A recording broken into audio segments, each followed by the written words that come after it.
Buenos días, mi nombre es Sharon de Guerrero Perea, soy del grado 13 y pues básicamente les voy a hacer el trabajo final de sociales del tercer periodo. Bueno, en este video les voy a hablar básicamente de los temas principales de los que se trataron en este periodo. Así que comencemos por el primero, que fue la Guerra de los 1000 días.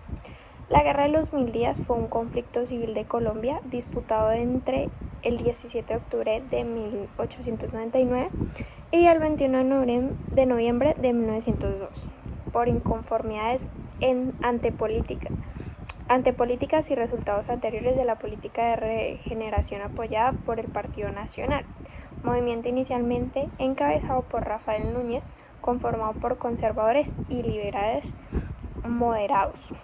Muchos políticos liberales, radicales y conservadores rechazaron medidas que consideraban exageradas por parte del gobierno. Además, los radicales del Partido Liberal buscaban formas de llegar al gobierno y revertir los cambios de la regeneración. O sea, buscaban de una u otra forma subir al poder, pues para ellos poder manejar el gobierno a su manera.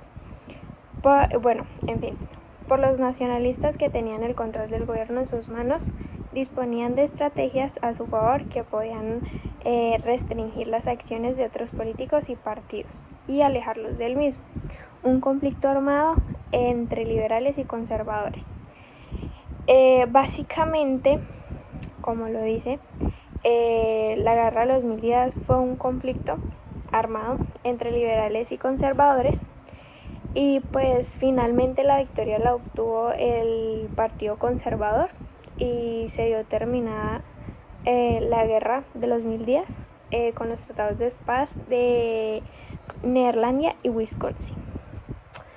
Entonces vamos a continuar con el segundo tema, que fue la hegemonía conservadora, que básicamente viene conectada con la Guerra de los 1000 días. La hegemonía conservadora fue el periodo en el que el Partido Conservador se mantuvo en el poder de forma continua. Después de que el Partido Conservador ganara durante 44 años de forma consecutiva, el Partido Conservador tenía el poder. Se inició en 1886 cuando José María Campos Serrano asumió la presidencia de la República de Colombia en nombre de la Regeneración, liderada por Rafael Núñez, bajo la cual se promulgó la Constitución de 1886 de la Corte Centralista y Conservadora. Dicha hegemonía se prolongó hasta 1930, cuando el conservatismo perdió las elecciones contra el candidato liberal Enrique Olaya Herrera, que ahí fue cuando cayó por fin lo que es el Partido Conservador y subió al poder el Partido Liberal. Seguimos con otro tema, que fue la masacre de las bananeras y la República Liberal. La masacre de las bananeras fue básicamente una matanza, fue literal una masacre completa, sangre por todos lados, por así decirlo. Fue una matanza de los trabajadores de la empresa estadounidense de banano United Fruit Company a manos del ejército de Colombia bajo el mando de Carlos Cortés Vargas, que se produjo entre el 5 y 6 de diciembre de 1928 en el municipio de Ciénaga de Magdalena. La República Liberal. La República Liberal inició en 1930 y finalizó en 1946. Fue un primer intento de crear instituciones por encima de las identidades partidarias, con poco éxito. Si bien el cambio de gobierno fue aparentemente pacífico, desde los primeros meses se fue incubando la violencia política que estalló como guerra civil a finales de los años 40. Santander y Caldas, entre otros lugares, y tuvo como trasfondo la disputa entre liberales y conservadores por los cargos públicos, unos por mantenerlos y otros por alcanzarlos. Básicamente otra pelea entre liberales y conservadores, y pues tuvo fin en 1946.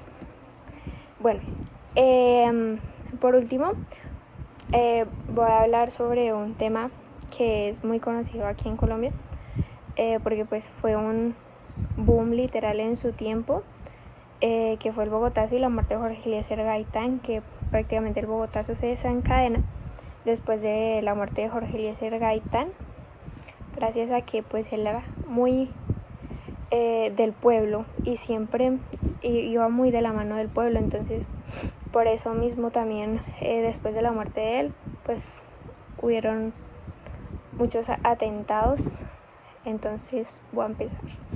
Se conoce como el Bogotazo en una serie de disturbios ocurridos en Bogotá, la capital de Colombia, como consecuencia del magnicidio del líder del Partido Liberal, Jorge Eliezer Gaitán, ocurrido el 9 de abril de 1948.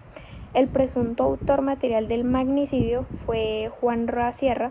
Fue perseguido y linchado por una multitud que posteriormente arrastró su cadáver hasta la Casa de Nariño.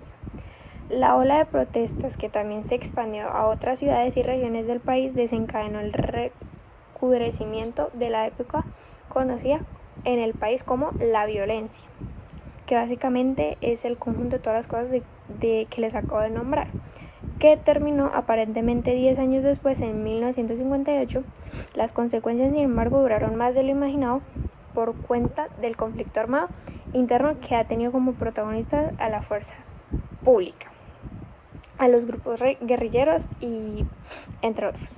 En sí, el Bogotazo se desencadena después de la muerte de Jorge Eliezer Gaitán el 9 de abril, y después de ahí empieza el conflicto en Bogotá y se esparce a nivel de la nación, y asimismo se fue como expandiendo en todo el país, y pues causó un fuerte impacto en el país. Eso es todo, espero les haya gustado y eso es todo.